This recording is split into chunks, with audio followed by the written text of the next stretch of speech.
कि जो भी भारत से आएगा 100 रुपए से ज़्यादा का सामान लाएगा तो उस पर हम ड्यूटी लगाएंगे। उस वजह से तराई में प्रोटेस्ट भी हो रहे हैं, बहुत सारे डेमोन्स्ट्रेशंस भी हो रहे हैं इसके लिए। मतलब आप ये इंडिकेट कर रहे हैं सर, भारत और नेपाल के बीच में तनाव को हटाया नहीं जा सकता, इस तरह की सर आप बात कर रहे हैं?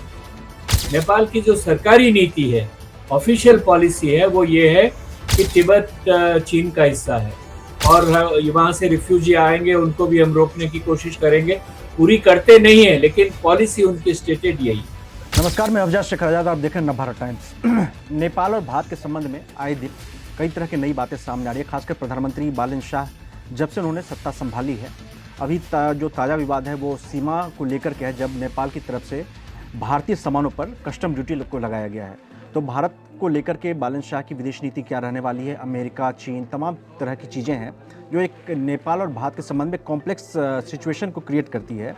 इन तमाम बातों पे बात करने के लिए हमारे साथ बेहद खास मेहमान हैं। हमारे साथ हैं एस.डी. मुनी सर, जो कि भारत के पूर्व डिप्लोमेट रह चुके हैं, जवाहरलाल नेहरू यूनिवर्सिटी के प्रोफेसर अमीरात से हैं। सर, आपका बहुत बहुत स्वागत है हमें समय देने के लिए। सर, बालन शाह प्रधानमंत्री बने हैं, हालांकि उनका अभी महीना डेढ़ महीने का ही कार्यकाल हुआ है, लेकिन अभी तक के कार्यकाल को आप किस तरह से देख रहे हैं भारत को लेते हुए?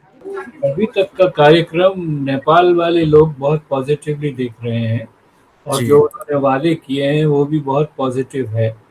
भारत के लिए भी उन्होंने बहुत सारे संकेत दिए हैं कि वो भारत के साथ सीधा संबंध रखेंगे, लेकिन जिस पार्टी को वो बिलोंग करते हैं वो पार्टी कहती है कि हम बफर में विश्वास नहीं करते, हम बफर वे स्टेट नहीं है, हम एक वाइब्रेंट ब्रिज है। ये वाइब्रेंट ब्रिज की बात बहुत पहले पुराने प्राइम मिनिस्टर भट्टराई ने कही, बाबूराम भट्टराई ने कही थी और उनका मतलब था कि चीन और भारत को हम जोड़ने का काम कर सकते हैं। मैं नहीं समझता हूँ उसकी आवश्यकता है, न तो चीन ये चाहेगा न भारत को इसकी ज़रूरत है, लेकिन ये उनका एजेंडा है। दूसरी बात ये है कि बालन अपने नेपाल के जो इंटरेस्ट हैं, हित हैं और जैसी उनकी दृष्टि में नेपाल को आगे बढ़ना चाहिए उस हिसाब से वो एसर्ट करेंगे। जो पुराना माहौल था जिसमें हर आदमी रोटी बेटी की बात करता है, सिविलाइजेशन की बात करता है, वो नहीं चलेगा ऐसा लगता है। उसके अब उसके इंडिकेशंस ये हैं और जो वो कह रहे हैं कि जो हमारे इंटरेस्ट में है उसमें हम आपके साथ जुड़ेंगे, जहां आपके हमारे इंटरेस्ट नहीं है उसमें आपके साथ नहीं जुड़ेंगे। और इससे निकल के बड़ी बात ये आती है कि जो कुछ डिस्प्यूट के मुद्दे हैं भारत और नेपाल के बीच में, जैसे सीमा का लिम्पिया-धुरा और काला पानी का बहुत बड़ा इशू है, वो उसको लेकर 1950 की जो ट्रीटी है, संधि है, उसको लेकर और बालन की सरकार ने जो एक्सचेंज रेट थी उसको बदलने की कोशिश कर रहे हैं। जो अभी भारतीय रुपए को नेपाल में आप जाएं तो आपको 160 रुपया मिलता है, वो उसको बदलने की कोशिश कर रहे हैं। और उसके सबसे बड़ा ऊपर नया जो उनका कदम है वो ये है कि जो भी भारत से आएगा 100 रुपए से ज़्यादा का सामान लाएगा तो उस पर हम ड्यूटी लगाएंगे। कि जो भी भारत से आएगा 100 रुपए से ज़्यादा का सामान लाएगा तो उस पर हम ड्यूटी लगाएंगे। कि जो भी भारत से आएगा 100 रुपए से ज़्यादा का सामान लाएगा तो उस पर हम ड्यूटी लगाएंगे। तो जो बॉर्डर ट्रेड होता है उसमें बहुत सारे लोग बहुत सारा सामान ले जाते हैं, जो तराई के लोग हैं वो आते हैं और ढेर सारा सामान खरीद के नेपाल में ले जाते हैं, उन सबको ड्यूटी देनी पड़ेगी। उस वजह से तराई में प्रोटेस्ट भी हो रहे हैं, बहुत सारे डेमोन्स्ट्रेशंस भी हो रहे हैं इसके लिए। लेकिन ये सब उसके इंडिकेशंस हैं कि आने वाले समय में बालन बात करेंगे दोस्ती और मित्रता की, लेकिन तनाव को हटाया नहीं जा सकता। मतलब आप ये इंडिकेट कर रहे हैं सर, भारत और नेपाल के बीच में तनाव को हटाया नहीं जा सकता, इस तरह की सर आप बात कर रहे हैं? जी सर, तो क्या ये है कि जैसे अभी मेरी नेपाल के कुछ जो प्रूव डिप्लोमेट हैं उनसे मेरी बात हो रही थी, अलग अलग तबके के कुछ लोगों से और मेरी बात हुई। उनका ये कहना था कि जो 100 रुपये का बेसलाइन रख देना ये काफ़ी ज़्यादा गरीबों पे इसका सबसे ज़्यादा इम्पैक्ट होता है। उनका कहना है कि आप कम से कम 1000 रुपये कर दीजिए या 2000 रुपये कर दीजिए, खास करके जो दिहाड़ी मजदूर होते हैं जो बॉर्डर के इस पार काम करने के लिए आते हैं। अब वो यहाँ से इधर से सस्ता सामान लेकर के खरीद के लेकर के जाते हैं, फिर उनका गुजर बसर चलता है। लेकिन फिर उनका कहना है कि जो नेपाल की जीडीपी में 35-40% का ट्रेड जो है वो सीमा से ही होता है, तो वो अपने खजाने को देखते हुए भी ये फैसला कर रहे हैं बालन शाह। तो सर इस चीज़ को इंडिया कैसे देखेगा और नेपाल के आने वाले वक्त में क्या इस चीज़ को कुछ चेंज करेगा? भाई इंडिया के साथ जो ट्रेड पुराना चल रहा है उसमें ऐसा कुछ प्रोविजन नहीं था, तो इसीलिए जो नेपाली लोग हैं उनके ऊपर ज़्यादा वजन पड़ेगा, इसमें कोई दो राय जी नहीं। और इसीलिए मैंने आपसे कहा कि तराई में लोग प्रोटेस्ट कर रहे हैं, बहुत जी सारे लेख लिखे हैं, बहुत सारे डिमॉन्स्ट्रेशंस हुए हैं वहाँ पर। तो ये नेपाल के लोगों पे भारी पड़ेगा, लेकिन नेपाल के लोगों की भारी पड़ने के साथ साथ जो बॉर्डर का ट्रेड है, जिसमें बहुत सारा ट्रेड बॉर्डर में होता है जिसका अकाउंट नहीं होता, लोग अपने आप जी ले जाते हैं, वो ट्रेड कम हो जाएगा। तो जो भारत के लिए व्यापारी यहाँ के जो सामान बेचते हैं उनकी बिक्री में भी कम आएगी। तो इसीलिए भारत को इससे ज्यादा इससे कोई भारत की अर्थव्यवस्था पे फर्क नहीं पड़ने वाला, जी और ना उससे कोई आर्थिक संबंध बहुत भयंकर रूप से डावाडोल होने वाले हैं। लेकिन ये मुद्दा हो जाएगा क्योंकि नेपाली लोग इसकी मांग कर रहे हैं कि ये जो प्रोविजन लगाया है ये अन्याय संगत नहीं है। सर जी, नेपाल के जो नेता आ रहे हैं, जो प्रधानमंत्री जैसे केपी शर्मा ओली के साथ समय में भारत और नेपाल को लेकर के सीमा विवाद एक तरह से शुरू हुआ था। बालन शाह की भी पहले या दूसरे महीने की सरकार है और फिर सीमा को लेकर के एक तनाव बन चुका है। तो ये सर क्या नेपाल के नेताओं के मनोवैज्ञानिक डर आप देख रहे हैं, या भारत को लेकर के किसी तरह का कोई एक डर आपको क्या इस तरह से कुछ लगता है सर, फील होता है? नहीं, मनोवैज्ञानिक नहीं है। ये समस्या जो उठी है वो जो ट्रीटी हुई थी अंग्रेजों के और नेपाल के बीच में, सुगौली की संधि, उससे उठी है। सुगौली की संधि ने नेपाल और भारत का जो सीमा है उसको रेखांकित किया था, और उसमें कहा था कि काली नदी के पूर्व में जो भी होगा वो नेपाल का होगा, और पश्चिम में जो भी होगा वो भारत का होगा। जी लेकिन उन्होंने ये नहीं बताया कि काली नदी कौन सी है। अब दो हैं उसमें, एक तो जो लिम्पियाधुरा से महाकाली बन के आती है आगे, जो हम लोग उसको पहले शारदा वगैरह दूसरे नाम से कहते थे। जी काला पानी से एक छोटा सा खोला निकलता है, वो आगे जाकर इसी महाकाली नदी में मिलता है। तो भारत कहता है कि काली नदी का नाम काले पानी से पड़ा है, तो उसका उद्गम जो है वो, तो इसलिए जो बीच में जमीन है ये काले पानी के बीच में और लिम्पियाधुरा के बीच में, उस पर डिस्प्यूट है। और नेपाल कहता है कि हमने जो साइंटिफिक सर्वे वगैरह कराए हैं उससे स्पष्ट पता चलता है कि लिम्पियाधुरा वाली नदी का ही उद्गम है वहां पर, तो इसलिए हम उसको वहां से मानेंगे। उसका आधार ये है। तो उसकी जड़ जो है इस डिस्प्यूट की, ये मनोवैज्ञानिक नहीं है, लेकिन हुआ ये कि उस ट्रीटी के बाद में नेपाल ने कभी भी इस मुद्दे को नहीं उठाया 1980 तक। तो इतने दिन क्यों नेपाल चुप रहा, उसमें शांत रहा बाय एंड लार्ज। और एक और बात इसमें मैं जोड़ दूं कि जो भारत की संस्कृति है उसमें नेपाल बनने से पहले ही भारत के लोग मानसरोवर कैलाश की यात्रा करते थे, और जी सर। कैलाश मानसरोवर की यात्रा इसी रास्ते से की जाती थी। और भारत और तिब्बत के बीच में जो व्यापार होता था, चाहे बॉर्डर ट्रेड हो चाहे और किसी का ट्रेड हो, वो काफी सारा इस रास्ते से जाता था। तो भारत समझता है कि पुरातन से हम इस रास्ते को इस्तेमाल करते आ रहे हैं, और अंग्रेजों ने लिख के उसको वेग रखा है, कंफ्यूजन में रखा है, तो हम उसको उस सीमा को अपना दावा लगाएंगे उसके ऊपर। जी सर, एक चीज़ मैं और यहाँ भारत के संदर्भ में बात करना चाहूँगा कि क्या भारत को इस तरह की कोई पहल करनी चाहिए कि नेपाल के लोगों की जो भी उनके मन में मांगे चल रही हो, चाहे नेपाल के प्रधानमंत्री हैं या फिर अलग अलग नेता हैं, उसको संबोधित करने के लिए एक तरह से मैं भावनात्मक सुरक्षा की बात करूंगा कि एक विश्वास में लेने की कोशिश, इस पहल को आप पहले से किस तरह से देखें कि पहले किस तरह से पहल हुई, या भारत को आगे किस तरह से देखना चाहिए बालन शाह की सरकार के साथ ही एक संबंध को एक मजबूत आधार देने के लिए? नहीं, भारत की सरकार ने बालन शाह का स्वागत किया है, बालन शाह को समर्थन भी दिया है। राष्ट्रीय स्वतंत्र पार्टी जिसके वो मेंबर हैं उसको भी इस इलेक्शन में पूरा समर्थन दिया है और सरकार का स्वागत किया है। भारत को बालन की सरकार से कोई बड़ी आपत्ति नहीं है किसी ढंग से, लेकिन अगर नेपाल अपने संबंधों को ऐसे चलाएगा जिसमें भारत के हितों पर कोई आंच आएगी तो उसमें तनाव होगा। इसीलिए मैंने आपसे कहा, मुझे लगता है कि अगर इन मुद्दों के ऊपर नेपाल जिद करेगा, अटक जाएगा, तो तनाव होगा, क्योंकि भारत भी उस पर अटकेगा, सीमा के मामले पे अटकेगा।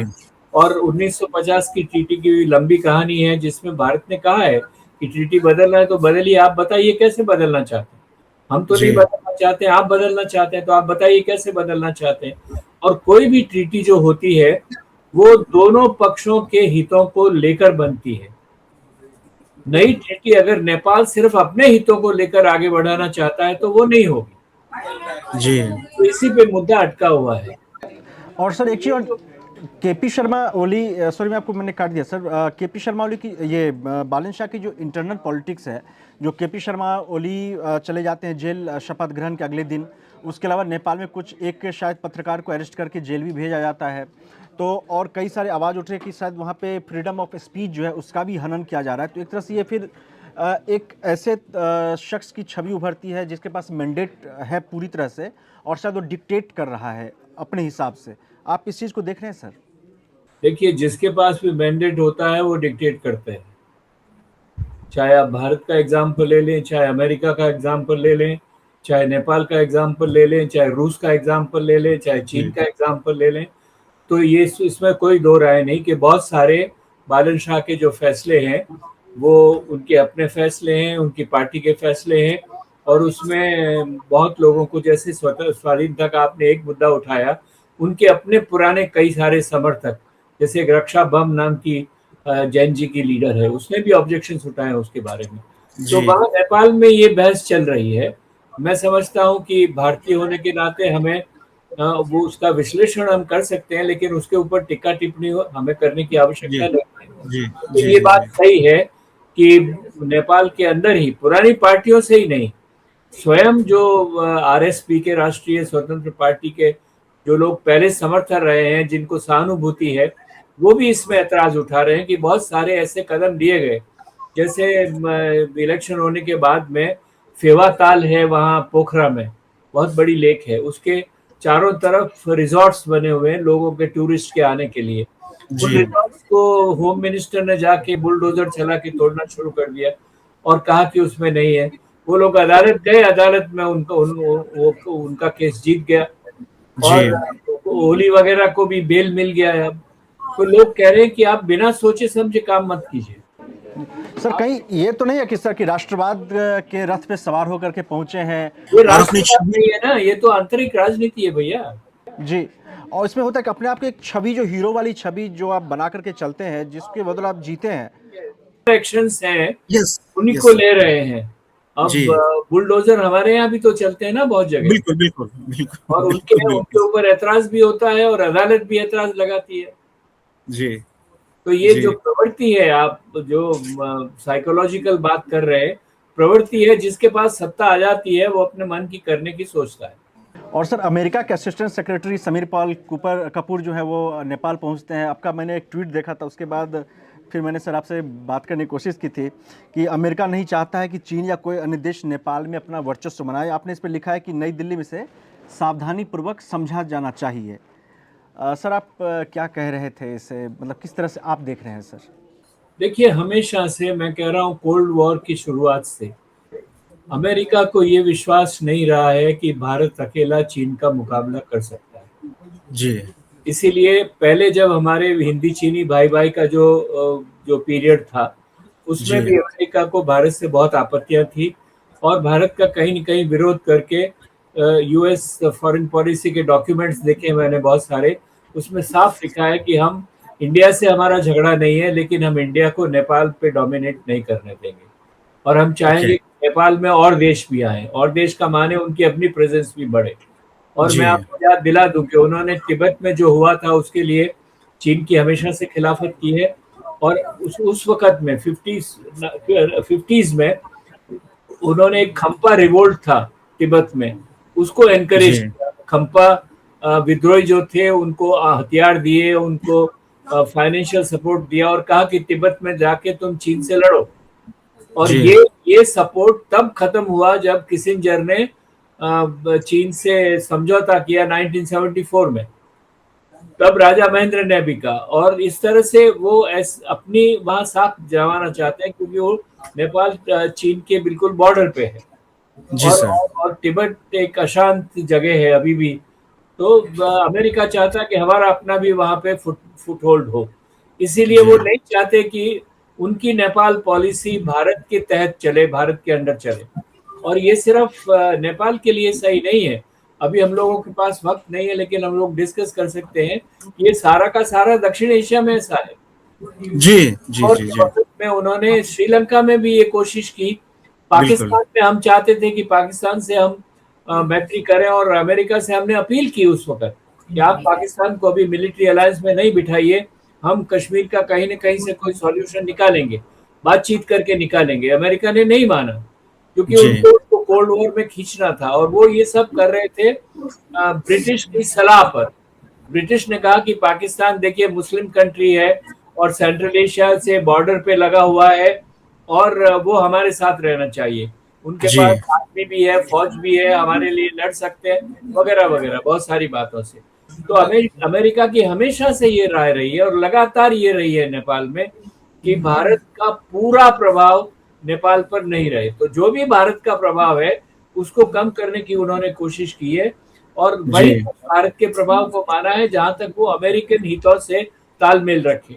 जहां भी जी अमेरिकन हितों से तालमेल नहीं रहता है, उन्होंने भारत का विरोध किया है।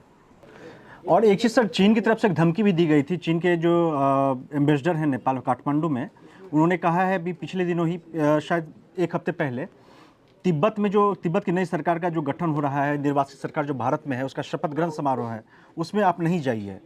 क्या नेपाल के लिए दुविधा की तरह आप देख रहे हैं कि अगर वो जाते हैं तो चीन नाराज होगा? पिछले की सरकारों चीन ने सरकार से साफ कहा है कि आप वहां डेलीगेशन को नहीं भेजिए, और जी मैं समझता हूँ वो नहीं भेजेंगे, क्योंकि नेपाल की जो सरकारी नीति है, ऑफिशियल पॉलिसी है, वो ये है कि तिब्बत चीन का हिस्सा है, और जी वन वन चाइना में हम बिलीव करते हैं। और वहां से रिफ्यूजी आएंगे उनको भी हम रोकने की कोशिश करेंगे। पूरी करते नहीं है, लेकिन पॉलिसी उनकी स्टेटेड यही है। जी जी जी इसलिए चीन ने उनको स्पष्ट किया है, और मैं समझता हूँ कि नेपाल उसमें चीन का कोई विरोध नहीं करेगा, ऐसा जी जी ऐसा मेरा मानना है। जी सर, मैं एक आखिरी सवाल आपसे जानना चाहूँगा, आपके पास चूँकि समय बहुत कम है, कि जो बालन शाह के भारत दौरा को लेकर के मोदी जी ने न्योता दिया था, बालन शाह तैयार हुए हैं, कुछ शर्तें उन्होंने रख दिया कि जो ये दौरा है वो सिर्फ एक फ़ोटो ऐप की तरह नहीं लगे, हमें कुछ ठोस चीज़ें चाहिए। नेपाल के कुछ लोगों से जो मेरी बात हुई थी, उनका कहना था कि जो एयरपोर्ट है, लिम्बुनी एयरपोर्ट खास करके, कि भारत उसके साथ ट्रेड बढ़ाए, ताकि उसमें जो निवेश है, चूँकि उसका निवेश जापान से आया है और नेपाल का पैसा है, भले चीन ने उसे कंस्ट्रक्ट किया है, लेकिन भारत उसको मान्यता दे। इसी तरह से पोखरा एयरपोर्ट को लेकर के भी है, जिसे चीन ने बनाया है, तो उस पर विवाद और ज़्यादा बड़ा है। इसके अलावा उनका कहना था कि जो मोदी जी जो आए थे आज से 8-10 साल पहले, उसमें उन्होंने कहा था कि जो टेलीफोन पे जो बात होती है, उसमें कॉल रेट जो होता है वो बहुत ज़्यादा है, उसको आप कम करिए, लेकिन 10-12 साल बीत गए हैं, उससे कोई नतीजा नहीं निकला है। तो बोले कि नेपाल के कई सारी डिमांड है, जो पहले के प्रधानमंत्रियों के साथ जो बातचीत होती थी, वो ऐसा लगता था बातचीत हो रही है, फिर सरकार भी गिर जाती, नेपाल में की पॉलिटिक्स भी अस्थिर रही है, प्रधानमंत्री चले जाते थे, फिर वो बात खत्म हो जाती थी। लेकिन बालन शाह चाहते हैं कि अब उसका एक ठोस नतीजा निकले। सर, आप इस चीज़ को कैसे देख रहे हैं कि भारत को किस तरह से अब नेपाल को अप्रोच करना चाहिए तमाम मुद्दों को लेते हुए? ये मैंने आपसे पहले ही कहा ना, रोटी बेटी के सिलसिले नहीं चलेंगे। ये जी नया नेपाल है, ये आत्मविश्वासी नेपाल है, ये एक एस्पिरेशन, अपनी आकांक्षाओं वाला नेपाल है, और नेपाल एसर्ट करेगा। यही तो मैं आपसे बता रहा हूँ बार बार, कि जी बालन शाह जो नेपाल, जो वो समझते हैं कि ये नेपाल के हित में है, उस बात पे वो बिल्कुल जिद करके हमसे बातचीत करना चाहेंगे।